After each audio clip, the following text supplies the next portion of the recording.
আরে দাদা, তাড়াতাড়ি উঠুন, গাড়ি ছেড়ে দেবে।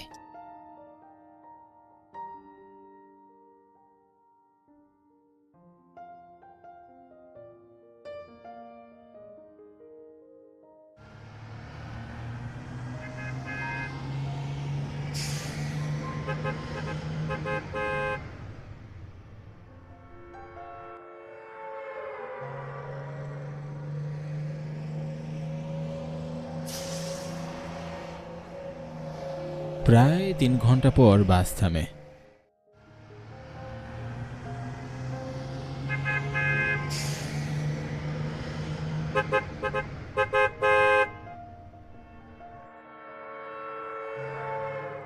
শুভ গাড়ি থেকে নামে। এখন 3টা বাজে। শুভ যেখানে দাঁড়িয়ে আছে সেখানটা হলো আনন্দবাজার বাস স্ট্যান্ড, আর এখান থেকে 30 মিনিট দূরে আনন্দপুর গ্রামে যাবে শুভ। আগামীকাল ওর বোনের বিয়ে, তাই শুভ স্টেশনে দাঁড়িয়ে থাকে। চারপাশটা কেমন অন্ধকার আর কেমন যেন থমথমে। একটা পিনপত আওয়াজও নেই। এত রাতে বাড়ি যাওয়ার জন্য কোনো গাড়ি পাবো তো? কে জানে, দেখি। ঠিক এই সময় শুভর সামনে একটি গাড়ি এসে থামলো। গাড়ি না, ঠিক একটা বলদ গাড়ি। এই সময় একটা রিক্সাওয়ালা এলো। কই যাইবেন বাবু? আনন্দপুর। কত দিবেন বাবু? অনেক রাত হয়েছে কিন্তু। গাড়ি ঘোড়া কোথাও পাইবেন না, আমারই 300 টাকা দিবেন। মাথা খারাপ নাকি তোমার? শুধুমাত্র 50 টাকা নেবে, তুমি 300 টাকা যাচ্ছ? যাও, তোমার গাড়িতেই আমি উঠবো না, তুমি এখান থেকে যাও তো। সামনে গাড়ি কই পাইবেন? বলি 250 টাকা দিয়েন, উইটা পারেন? কখনোই না। 50 টাকার ভাড়া আর তুমি 250 টাকা নেবে? একটা কথা বললেই হলো। হ্যাঁ, আমি ওই বলদ গাড়িতে যাব।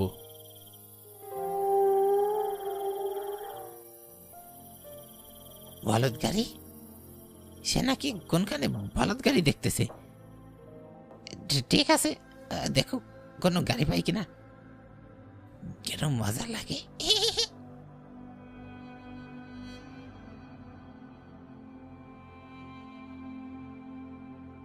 আজব, লোকটা পাগল নাকি? সামনেই তো বলদ গাড়িটা। শুভ সামনে এগিয়ে যায়। গাড়ির চালক চুপচাপ বসে আছে।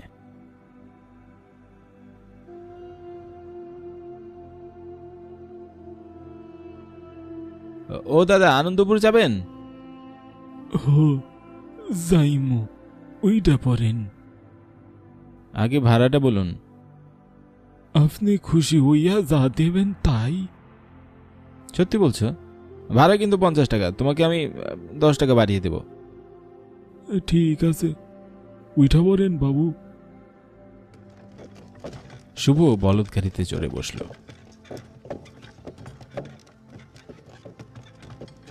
বাহ, দারুণ তো। একজন 250 টাকা বলছিল, আরেকজন যা বললাম তাতেই রাজি হয়ে গেল। যা যা। গাড়ি চলতে থাকে। শুভর ভালোই লাগে। এমন এক নির্জন গভীর রাতে বলদ গাড়িতে চড়ে বাড়ি যাবার অনুভূতি অন্যরকম। শুভ একটু খুশি মনে জিজ্ঞাসা করে, তা ভাই, তোমার নাম কি? মশাই, আমার নাম জগাই। আপনার? আমার নাম শুভ। ও, আনন্দপুর কি কারণে দাদা? আমার ছোট বোনের বিয়ে, তাই। ও। এতক্ষণ জগাইয়ের সাথে কথা বলায় ব্যস্ত ছিল বলে শুভ একটা জিনিস খেয়াল করেনি। ওর পাশেই আরো একটা লোক বসে আছে, কিন্তু চেহারাটা চাদরে ঢাকা। শুভ কিছুটা অবাক হলো।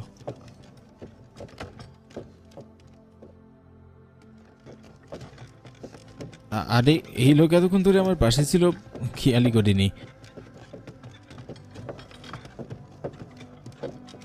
গাড়ি অনেক দূর এগোয়। এর মধ্যে সে লোকটা একটাও কথা বলে না।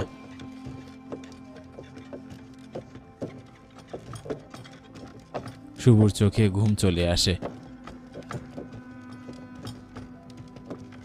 হঠাৎ করে সে জেগে যায়। কেমন যেন অস্বস্তি লাগছে ওর। উঠে বসে পাশে তাকাতেই দেখে পাশের লোকটা এক দৃষ্টিতে ওর দিকে তাকিয়ে আছে। শুভ চমকে ওঠে। লোকটার মুখ এখন আর চাদর দিয়ে ঢাকা নেই।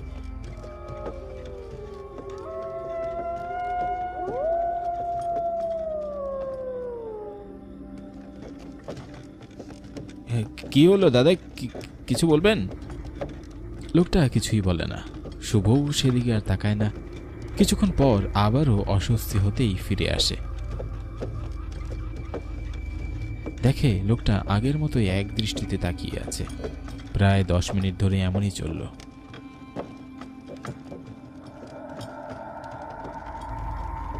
আচ্ছা, জগাইকে বলবো? না থাক, কি না কি মনে করে বসে, কিন্তু আমার তো সহ্য হচ্ছে না। একটা মানুষ এমন অদ্ভুত আচরণ কেন করবে? কোনো কথাও বলছে না, কথার জবাবও দিচ্ছে না। হঠাৎ করে শুভর চোখ যায় লোকটার পায়ের দিকে। সে চমকে যায়। কি, লোকটার পা তো সিল করা, ঠিক তেমন সিল করা যেমন সিল করা লাশ মর্গে থাকে। তার মানে এই লোকটা কোনো মানুষ নয়, এটা মৃত লাশ, মৃত মানুষ। শুভর আর সহ্য হয় না, কারণ তখনও লোকটা ওর দিকেই তাকিয়ে আছে। আস্তে আস্তে লোকটার মুখ প্রসারিত হতে থাকে। লোকটা হাসতে থাকে। শুভ কাঁপতে থাকে। কে আপনি? আপনি তো মানুষ নন। কে আপনি? কে আমি? আমি কে?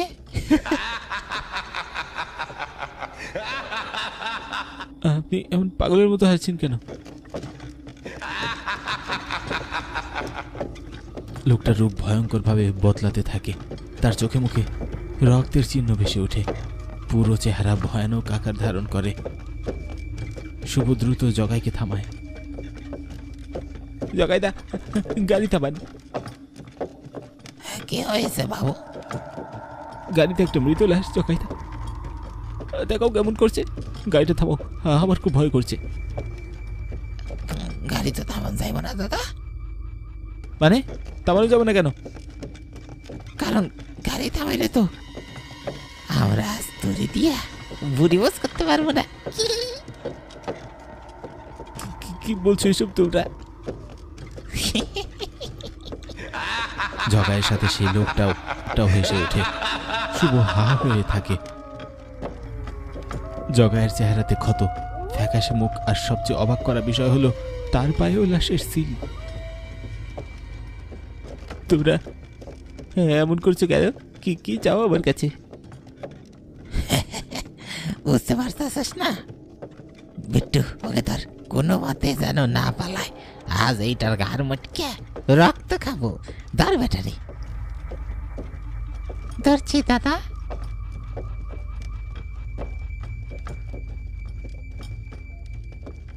জগাই গাড়িটা থামিয়ে নেমে পড়ে। বিট্টু ওকে 2 হাত দিয়ে ধরে রাখে। শুভ নিজেকে ছুটানোর অনেক চেষ্টা করে, কিন্তু কোনো মতেই পারে না। ওর পুরো শরীর তখন কাঁপছে। জগাই এগিয়ে আসে। কিছু বুঝে ওঠার আগেই জগাই ঘাড়ে একটা কামড় দেয়। শুভর যেন মরণ অবস্থা। আশ্চর্য, এটা কি করে হতে পারে? আমি তো এতক্ষণ ওই গ্রামের বলদ গাড়িটা, কি জানো নাম? হ্যাঁ, জগাইয়ের বলদ গাড়ি, সেটাতে ছিলাম। কিন্তু এখানে কি করে এলাম? এটা তো সেই বাস স্ট্যান্ডটা যেখান থেকে আমি যাত্রা শুরু করেছিলাম, কিন্তু কি জায়গায় আবার? তখন কি তাহলে এসব আমার কল্পনা ছিল, নাকি আমি বসে গাড়ির অপেক্ষা করতে করতে ঘুমিয়ে স্বপ্ন দেখছিলাম?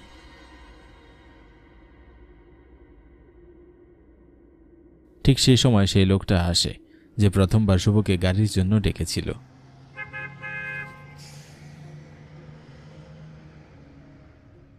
আরে দাদা বাবু, তাড়াতাড়ি উঠুন, গাড়ি ছেড়ে দেবে। শুভ উঠে বসে পড়ে।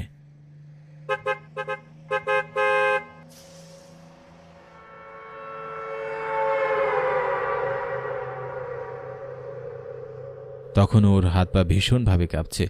সে কিছুই বুঝতে পারছে না এসব কি হচ্ছে তার সাথে। এই যে লোকটা ওকে ডেকেছে, এই একই ঘটনা তো ওর সাথে পূর্বেও ঘটেছিল।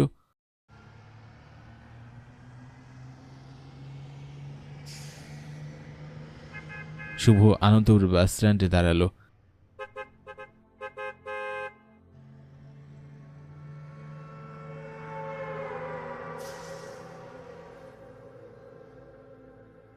ঘড়িতে তাকালো, 3টা বাজে। শুভ ভয় পেয়ে সামনের দিকে তাকায়। শুভর পুরো শরীর কেঁপে ওঠে। সবকিছুই তো আগের মতো ঘটছে, তার মানে একটু পরের ঘটনাও কি আগের মতোই হবে? না না, এর কোন একটা ব্যবস্থা আমাকে করতেই হবে।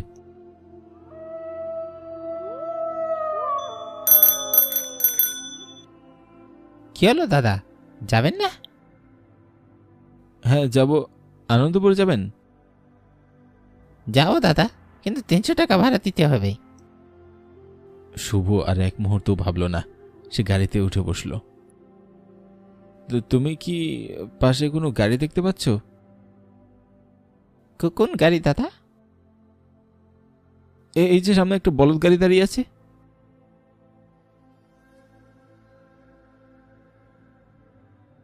কই না তো, এখানে তো কোনো বলদ গাড়ি নেই। কেন দাদা, কোনো সমস্যা? শুভ লোকটিকে আর কিছু বলল না। ঠিক আছে, কোনো সমস্যা নেই, টানুন দাদা। গাড়ি চলতে শুরু করলো। একবার পিছনে তাকিয়ে দেখল শুভ, জগাই বলদ গাড়িটা নিয়ে তখনও দাঁড়িয়ে আছে।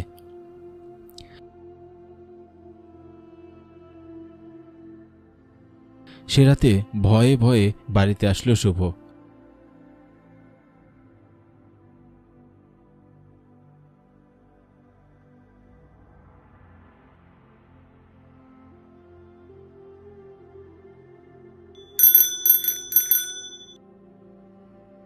রিক্সা থেকে নেমে রিক্সাওয়ালাকে 100 টাকা বেশি দিল।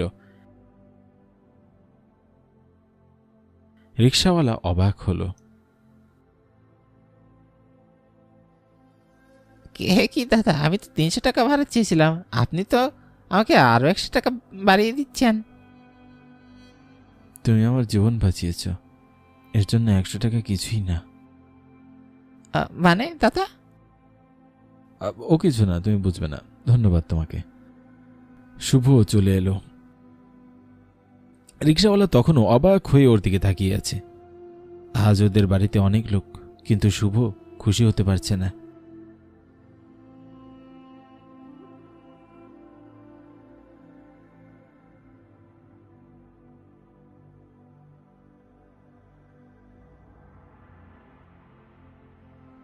কাল সারা রাত আমার সাথে যেটা হয়েছে সেটা কি সত্যি হয়েছে বুঝতে তো পারছি না। শুভ অমলকে ডেকে নিল। সব কিছু বলার পর অমল অবাক হলো। আপনিও এসব দেখেছেন দাদা? হ্যাঁ, কিন্তু এসবের মানে কি বলো তো অমল? পুরোপুরি তো জানি না, তবে আমাদের গ্রামে একটা ঘটনা চর্চা আছে যে এই গ্রামে অনেক আগে আনন্দপুরের ওই রাস্তা দিয়ে জগাই নামের এক লোক তার বলদ গাড়ি চালাতো, সাথে তার সহকারী বিট্টিও থাকতো। কিন্তু একদিন তাদের সাথে কোনো একটা দুর্ঘটনা ঘটে। তাদের দুজনকে কেউ নৃশংসভাবে খুন করে। কিভাবে কে খুন করেছে তার কোনো হদিস পাওয়া যায়নি দাদা।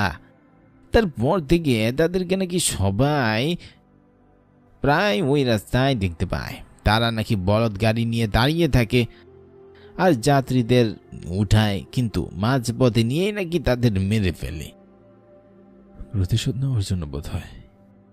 হ্যাঁ, অপঘাতে কেউ মারা গেলে এমনই করে তাদের অতৃপ্ত আত্মা।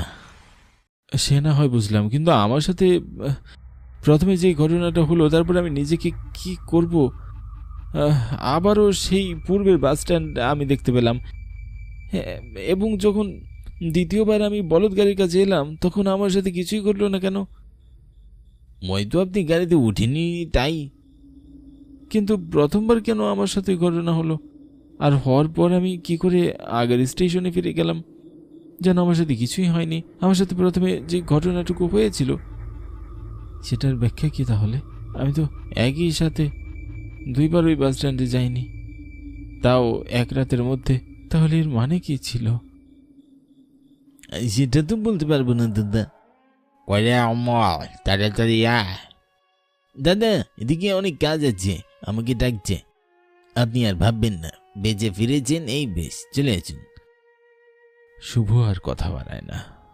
অমল ঠিকই বলেছে, বেশি ভাবার দরকার নেই, বেঁচে ফিরেছি এই বেশ। জগায়ের বলদ গাড়ি যেন আর কেউ না দেখে এই প্রার্থনা করি।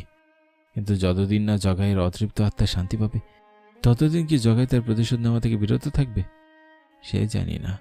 কিন্তু আমার সাথে যা হলো তার ব্যাখ্যা কি কোনোদিনও জানতে পারবো? কে জানে।